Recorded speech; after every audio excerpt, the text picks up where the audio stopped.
ओम नमो भगवते वासुदेवाय। प्रस्तुत है श्रीमद् भगवद गीता का 9वां अध्याय परम गुह्य ज्ञान, श्लोक संख्या 11 और 12।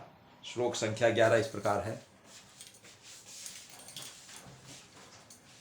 अवजानन्ति मां मूढ़ा मानुषीं तनुमाश्रितं परम भावं जानन्तो मम भूत महेश्वरम। इसका अर्थ है, भगवान कह रहे हैं, हे अर्जुन, जब मैं मनुष्य के रूप में अवतार लेता हूं तो मूर्ख लोग मेरा उपहास करते हैं।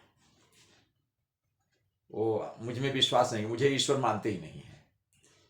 जबकि मैं बहुत सारी लीलाएं करता हूं, जो आश्चर्यजनक बातें मैं कर देता हूं। बहुत अपने अंतरा शक्ति के माध्यम से, अतरंगा शक्ति के माध्यम से मैं बहुत बड़े बड़े काम कर देता हूँ, तब भी लोग मुझे मूर्ख समझते हैं। और क्योंकि वे गर्वोन्मुख रहते हैं, मदान्ध रहते हैं, अपने बल, धन, अपने ऐश्वर्य, संपत्ति, ज्ञान से वे एकदम अंधे हो जाते हैं, इसलिए मुझको नहीं समझ पाते हैं। रावण ने मुझको नहीं समझा था। रावण ही मुझे मनुष्य समझता था, तपस्वी समझता था। राम लक्ष्मण को तपस्वी समझता था। कंस ने भी कृष्ण को बालक समझा था, पूतना ने बालक समझा था। लेकिन सबको संहार किया, तब भी लोगों को समझ नहीं आ रहा था कि भाई ये बालक या नर नहीं है, मनुष्य रूप में नहीं है। मनुष्य रूप में है लेकिन ये भगवान है। तो जो ज्ञानी थे वो समझते थे, सब नहीं समझते थे। तो इस प्रकार जो लोग मुझे नहीं समझ पाते हैं, वो लोग जो है मुझ परमेश्वर के दिव्य स्वरूप को कभी नहीं जान पाएंगे, क्योंकि वो अपने गर्व में मदमस्त रहते हैं, अज्ञानता से भरे हुए हैं, मूर्ख हैं लोग। इसलिए वो मेरे दिव्य स्वभाव को नहीं जान पाते हैं। शब्दों का अर्थ देख लेते हैं। अवजानंती, उपहास करते हैं। अवजान मतलब उपहास करते हैं। मां मतलब मेरी, मूढ़ा मतलब मूर्ख लोग,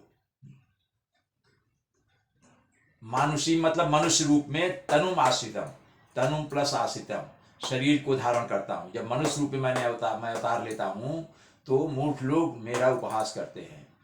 परम भावम अजानंतो, भावम प्लस अजानंता, इसमें परम मतलब परम, श्रेष्ठ, दिव्य, भावम स्वभाव को, अजानंतम नहीं जानते हुए। मतलब नहीं हो गया, जानंतम मतलब जानना, नहीं जानते हैं, नहीं जानते हुए।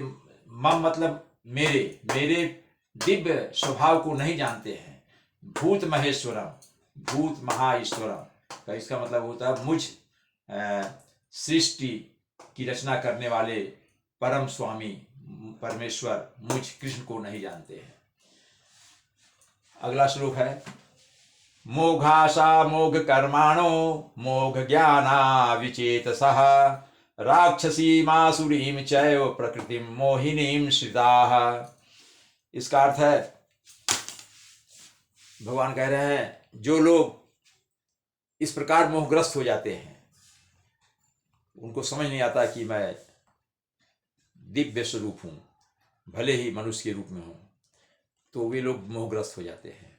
वे आसुरी और नास्तिक विचारों के लोग होते हैं, और आसुरी और राक्षसी विचारों की ओर आकृष्ट होते हैं। उनकी मनोवृत्तियां बहुत ही दुष्कृत रहती हैं और राक्षसी प्रवृत्ति की रहती हैं, तामसी प्रवृत्ति के रहते हैं। इस मोहग्रस्त अवस्था में उनकी मुक्ति जो है, उनकी मुक्ति की आशा, या उनके सकाम कर्म, या उनका ज्ञान का जो अनुशीलन है, ज्ञान का जो उनका भंडार है, ज्ञान का जो अनुभव है, वो सभी निष्फल हो जाते हैं, क्योंकि वे मुझ में विश्वास नहीं करते हैं। वे नास्तिक है। नास्तिक, वो समझते कि ईश्वर कुछ है, होता ही नहीं, ईश्वर कोई चीज़ ही नहीं है। वो नास्तिक है और मोहग्रस्त रहते हैं, हमेशा आसुरी प्रवृत्ति रहती है उनको, क्योंकि असुर लोग ईश्वर को कुछ नहीं समझते हैं। तो ये इसीलिए भगवान कह रहे हैं कि मोहग्रस्त व्यक्ति मुझे कभी भी नहीं समझ सकता है। शब्दों का अर्थ देख लेते हैं। मोघाशा, मोघाशा में दो शब्द हैं, मोघ प्लस आशा। मोघ मतलब निष्फल, आशा मतलब जो आशा रखते हैं लोग, निष्फल आशा वाले मतलब असफल आशा वाले, निष्फल आशा वाले। राक्षसीम आसुरीम, मोह कर्माणो, निष्फल कर्म, मोह कर्माणो में दो शब्द हैं, मोह और कर्माण। मोह सकाम कर्म करने वाले अर्थात निष्फल सकाम कर्म करने वाले, मोह ज्ञाना, निष्फल ज्ञान वाले, जिनके ज्ञान का कोई फल नहीं होता है।